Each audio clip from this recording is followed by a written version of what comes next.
Pinabulaanan ng ilang kongresista ang pahayag ni Vice President Sara Duterte na pag-atake sa kanya ang budget deliberation sa Kamara. Iginiit din ng mga ito na ang nakalipas na administrasyon sa ilalim ng ama nitong si dating Pangulong Rodrigo Duterte ang may gawaing pag-atake sa pangalawang Pangulo.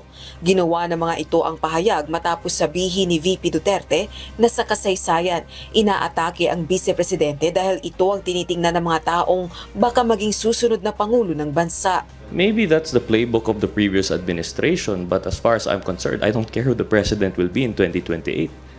What we care about is the budget now. I think the ones that are accusing us of politicking are the ones who are actually doing the politicking.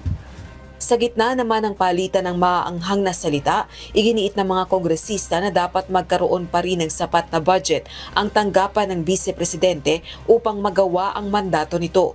Kasabay ito ng pagbibigay diin na iginagalang pa rin ng mga mambabatas ang tanggapan ng pangalawang Pangulo. We might have differences with the person involved, but the position of the Vice President is an office that we need to respect. Diba?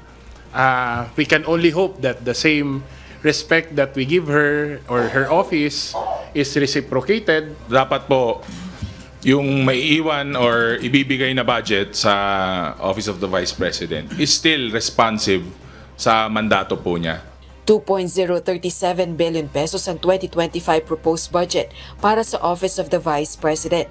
Ang panukalang ito ay kabilang sa pagdedebatehan ng mga kongresista sa plenaryo ng Kamara sa susunod na linggo. Hindi isinasantabi ng mga kongresista ang posibilidad na hindi rin ito sisiputi ng pangalawang Pangulo, kaya naman pinaghahandaan na rin nila ito.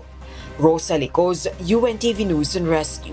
Diyos ang aming sandigan, serbisyo publiko ang aming pinahahalagahan.